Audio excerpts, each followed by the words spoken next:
Number 5. The tub. In this method, a victim was placed in a wooden tub with only their head sticking out. They were then painted with milk and honey, attracting flies, and were regularly fed, causing them to sit in their own excrement.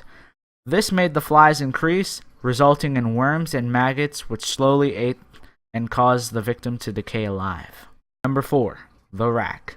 This method of torture was regarded as one of the most painful. The device consisted of a wooden frame into which ropes were attached to revolving bars. The victim was strapped to the bars with the ropes attached to his wrist and ankles. The bars were then slowly turned, dislocating the joints and ultimately severing the victim's limbs. At number 3, Iron Maiden.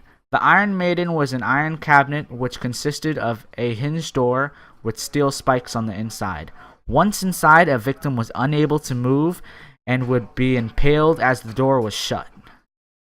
Number 2, Lead Sprinkler.